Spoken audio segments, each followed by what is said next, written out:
Gracias. Estoy muy contento de estar con ustedes en el día de hoy. Nosotros llevamos como 2 años estudiando las profecías.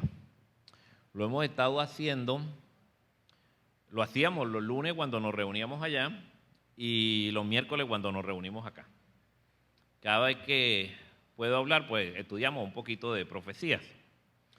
Les contaba la vez pasada que hablamos sobre el tema del anticristo, que Juan hablaba en su libro sobre el anticristo y lo definía como aquella persona que se oponía a Cristo.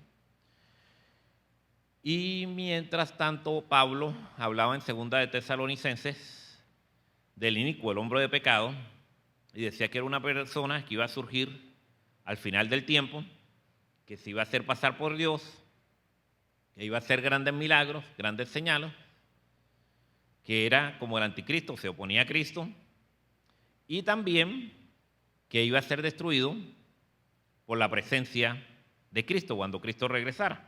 O sea, que era un personaje que iba a surgir al final del tiempo.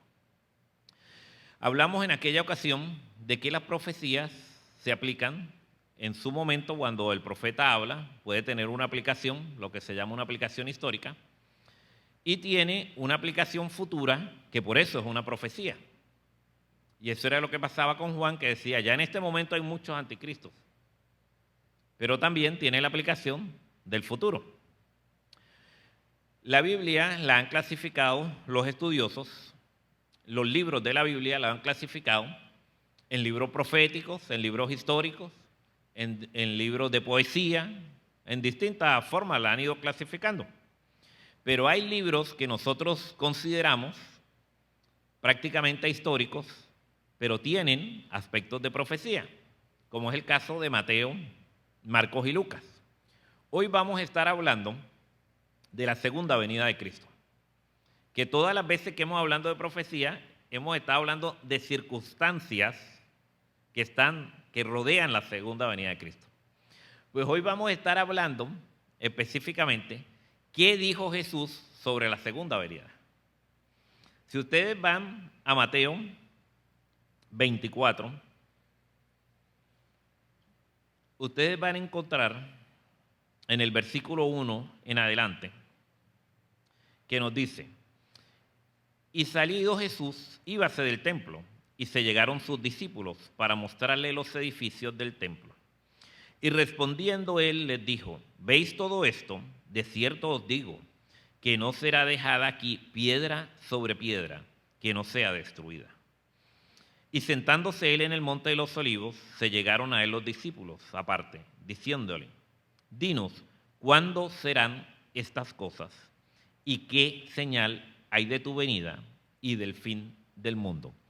Los discípulos le hacen 3 preguntas a Cristo. ¿Cuándo van a suceder estas cosas? ¿Qué señal hay de tu venida y del fin del mundo? Yo diría que los discípulos eran malos abogados, porque los abogados tienen que coger una clase que se llama destreza de litigación para preguntarle a la persona de una forma que la persona le conteste lo que el abogado quiere escuchar. Pero en este caso ellos no habían cogido la clase y le hicieron una pregunta extremadamente abierta y compleja de muchos temas. Son 3 temas distintos lo que le están preguntando. Y entonces Jesús le responde las preguntas, pero se lo responde todo junto. Entonces nosotros tenemos el problema de que la Biblia no fue escrita en capítulos y versículos como nosotros lo tenemos. No, la Biblia fue escrita mayormente como una carta.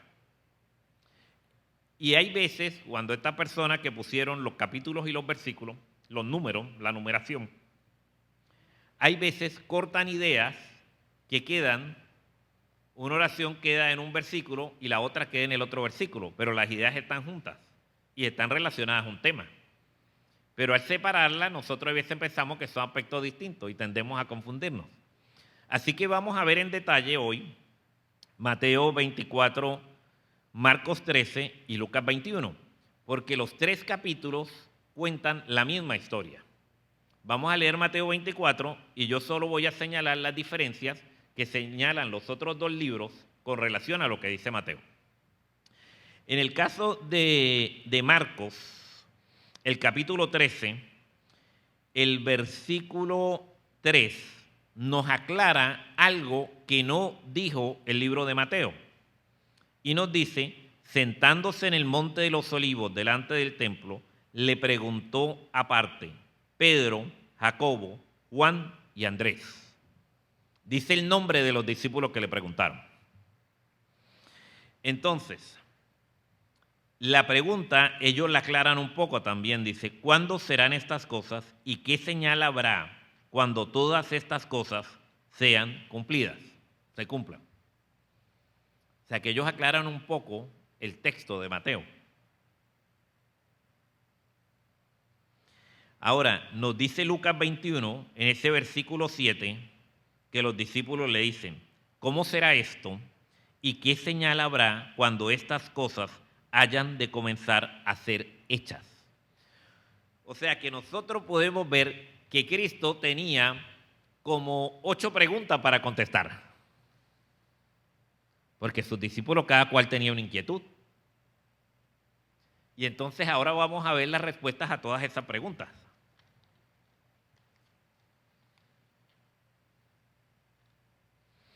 Lo primero que vamos a encontrar en Mateo 4 al 8 es una advertencia en cuanto a ser mal dirigido por falsos profetas y que íbamos a ver grandes calamidades que hacen creer que el fin llegaba, pero todavía no era el fin.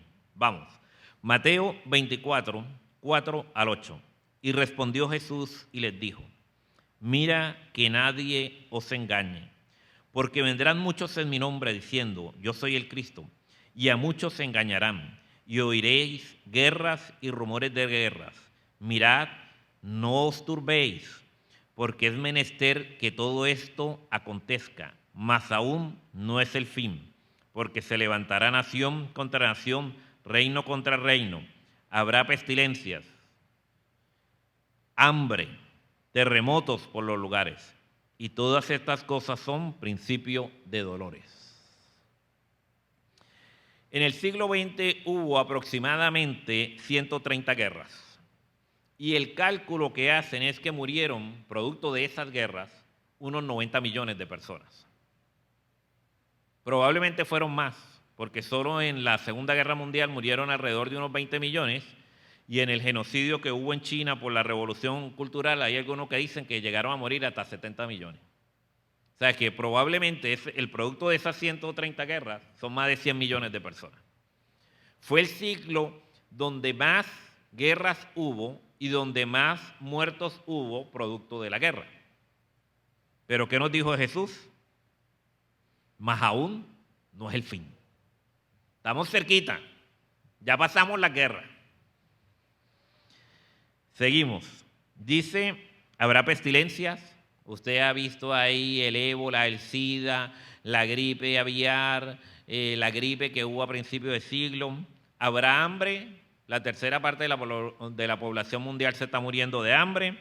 Habrán terremotos. Todos los días hay terremotos. Mas aún no es el fin. Versículo 5. Perdón. En el libro de Marcos, en el capítulo 13, en el versículo, yo diría, el 7 nos dice, porque conviene que así sea. Dice, mas cuando oyeres de guerras y de rumores de guerra, no turbéis, porque conviene que así sea. Y entonces nos dice en el versículo 8, y habrá terremotos en muchos lugares y habrá hambres y alborotos, principio de dolores. O sea, que nos aclara un poco lo que decía Mateo. En Lucas, en el capítulo 21, en el versículo 9, la última oración nos dice, mas no luego será el fin, después de que dice que va a haber las guerras y todos estos problemas. Y entonces, en el versículo 11 de ese capítulo 21 de Lucas, nos dice, habrá grandes terremotos y varios lugares hambres y pestilencias, y habrá espantos y grandes señales en los cielos. O sea que nos aclara lo que decían los otros dos libros. Mas aún no es el fin. Seguimos. También nos señala una predicción de persecución y una promesa de ayuda. Si nosotros vamos a Mateo 24,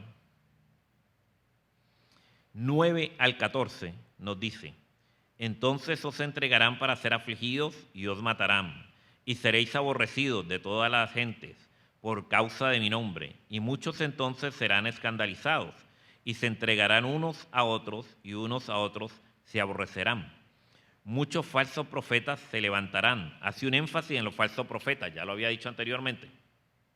Y engañarán a muchos. Y por haberse multiplicado la maldad, la caridad de muchos se refriará. Pero mire la esperanza del versículo 13. Mas el que persevere hasta el fin, éste será salvo. Y será predicado este evangelio del reino en todo el mundo, por el testimonio a todos los gentiles, entonces vendrá el fin. Ahí se está refiriendo a dos situaciones. En ese momento que se escribe esta historia, está por comenzar una gran persecución que hizo el Imperio Romano pagano. Unos años después, el Imperio Romano llamado, yo diría mal llamado cristiano, hace otra gran persecución de los cristianos. Pero también, para el tiempo del fin, va a haber un momento de angustia y de persecución. Y nos lo aclara cuando dice: el que persevere hasta el fin, éste será salvo. Ese es un tipo de profecía que tenía varios cumplimientos. Tuvo tres cumplimientos. Los dos que le mencioné históricos, el del Imperio Romano pagano, el del Imperio Romano cristiano, y el que viene. Ese va a ser el cumplimiento total de esta parte de la profecía.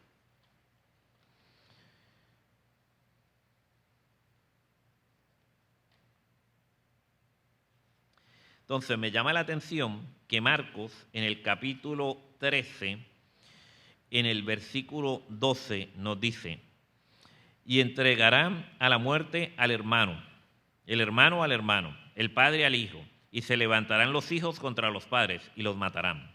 O sea que habla que va a haber una violencia intrafamiliar grandísima, que nosotros le estamos viviendo. Yo no sé, cuando ustedes ven la noticia, usted ve que mató al papá, al abuelo, al tío, al hermano. Antes no se veía eso. Pues ahora casualmente estamos viendo lo que dice ese versículo. Y el 13 nos dice: y seréis aborrecidos de todos por mi nombre, mas el que perseverare hasta el fin, éste será salvo. Nos hace la misma promesa. Entonces, en Lucas 21, nos dice en el versículo 16: mas seréis entregados aún de vuestros padres, hermanos y parientes y amigos, y matarán a algunos de vosotros.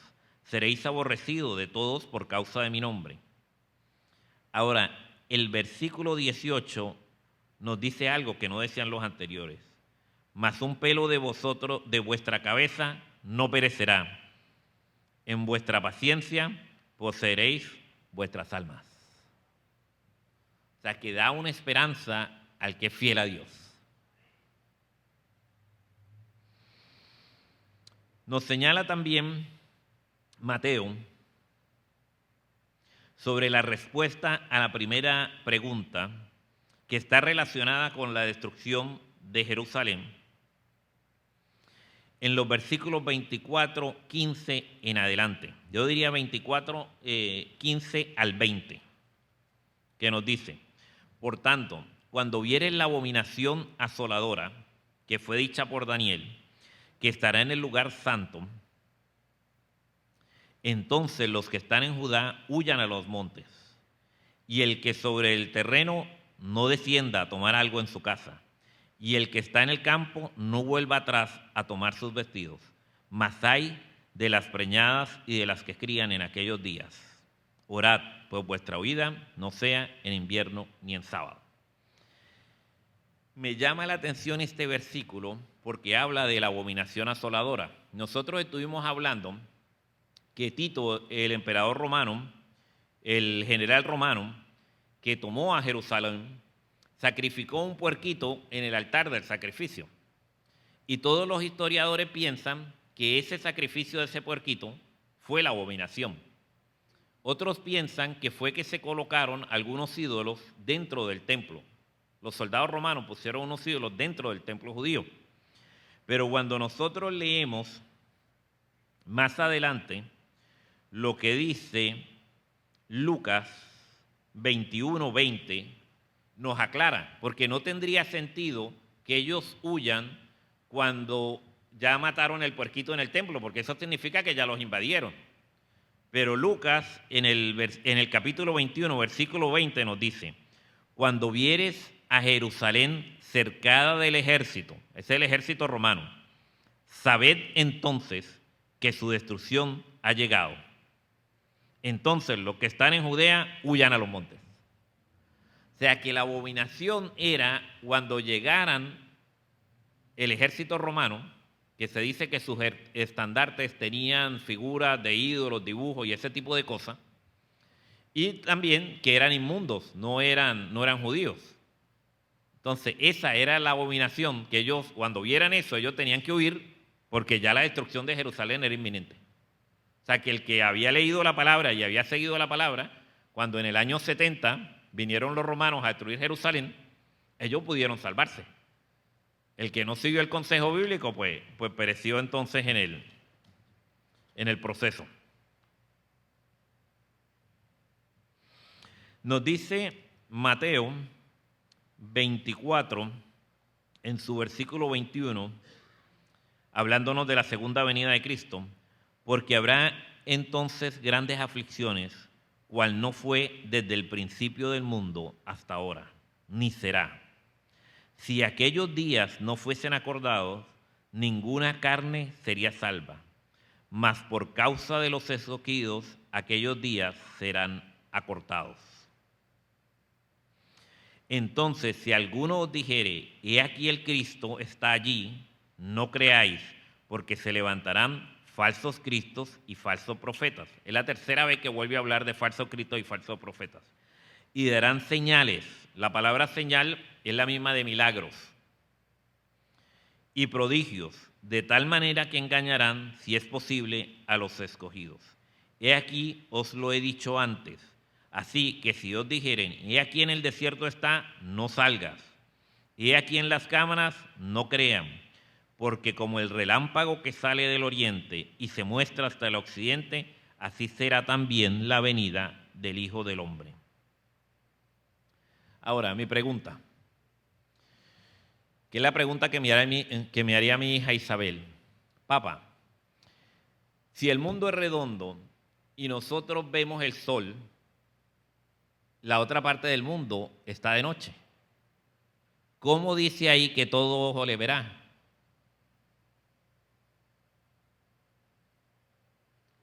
Yo supongo que el terremoto va a ser tan grande que todos vamos a quedar para el mismo lado del mundo. No lo dice la Biblia, pero es la única manera de contestarle a mi hija. Es la única manera que se cumpla la profecía, que todo ojo le vea. ¿Cuántos dicen amén?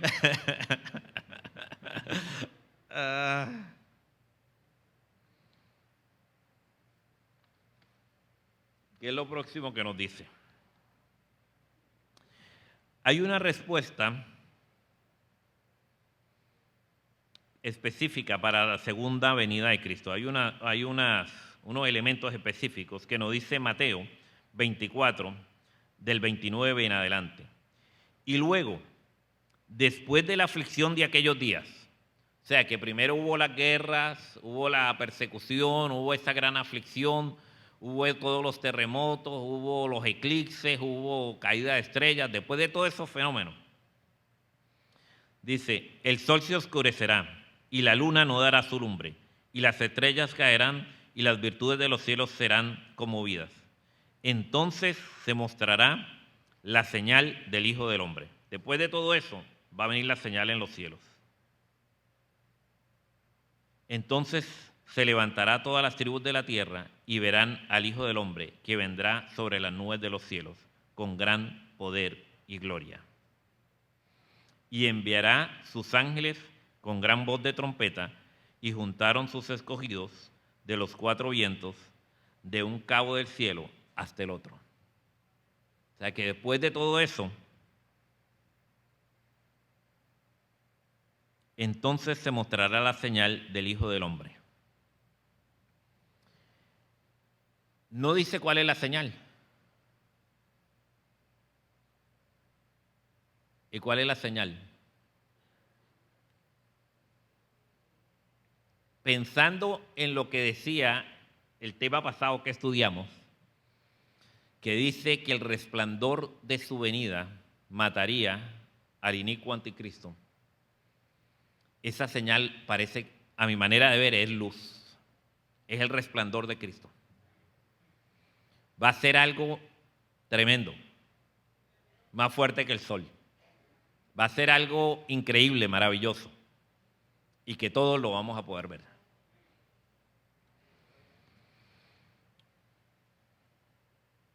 Nos aclara Marcos 13:26, y entonces verán al Hijo del Hombre que vendrá en las nubes con mucha potestad y gloria. Entonces enviará a sus ángeles y juntará los escogidos de los cuatro vientos. Lucas nos habla un poquitito más. Nos dice en el capítulo 21, versículo 25, nos dice: entonces habrá señales en el sol, la luna, las estrellas, en la tierra angustia de la gente, por la confusión del sonido del mar y sus ondas. O sea que van a haber maremotos, lo que llaman hoy en día tsunamis. Eso va a ser tremendo.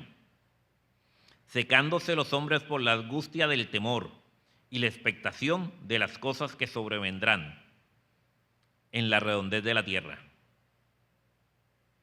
Entonces el versículo 28 de ese capítulo 21 termina diciendo: porque vuestra redención está cerca. O sea que él termina, igual que los otros, con la segunda venida de Cristo. Ahora, ese capítulo 24 termina con una exhortación a mantenernos atentos a la segunda venida de Cristo. Y esa exhortación la encontramos en el versículo 32, que nos dice: de la higuera aprended la parábola, cuando ya su rama se enternece y las hojas brotas, sabéis que el verano está cerca. Así también vosotros, cuando viereis todas estas cosas, sabed que está cerca, a las puertas. De cierto os digo, que no pasará esta generación que todas estas cosas no acontezcan. Ese versículo de que no pasará esta generación se refería a los que iban a ver la caída de Jerusalén, a los que iban a ver la respuesta a esa pregunta sobre las piedras del templo. Por eso les decía que las preguntas, como le hicieron muchas preguntas juntas, Jesús respondió muchos aspectos juntos, que uno relacionado con la caída del templo y otro relacionado con su segunda venida, como lo hemos estado estudiando.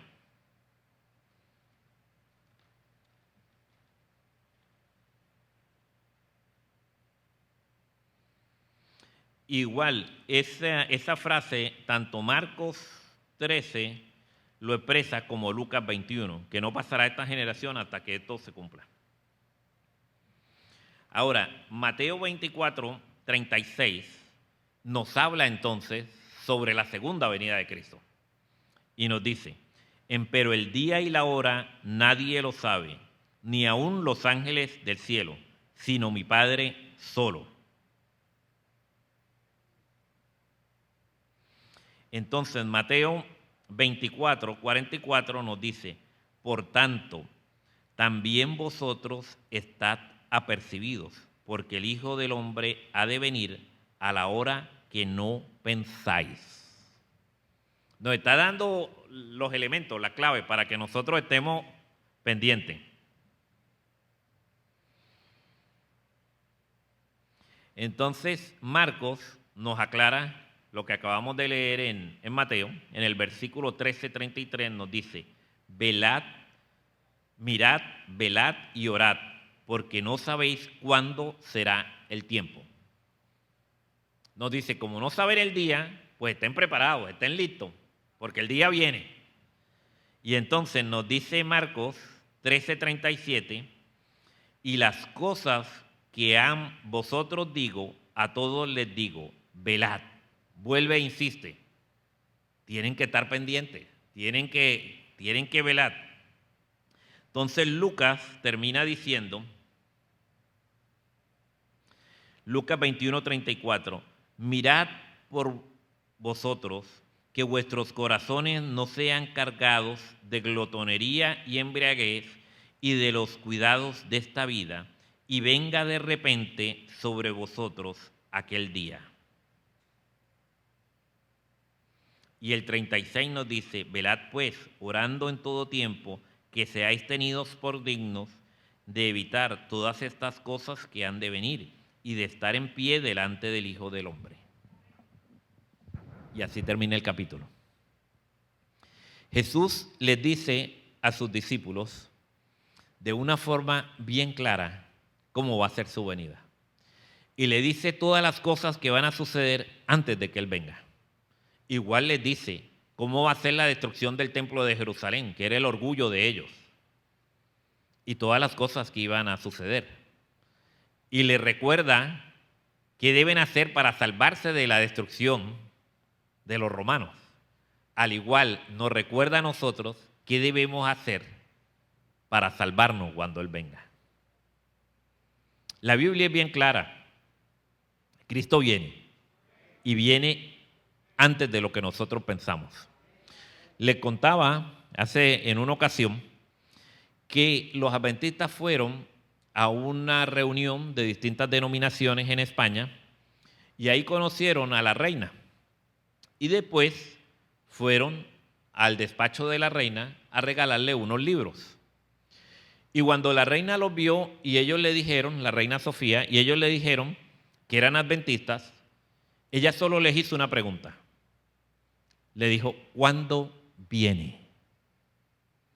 Lo único que ella se recordaba de la charla donde ellos habían estado es que de todas las religiones que estaban ahí, la única que dijo que Cristo viene eran los adventistas.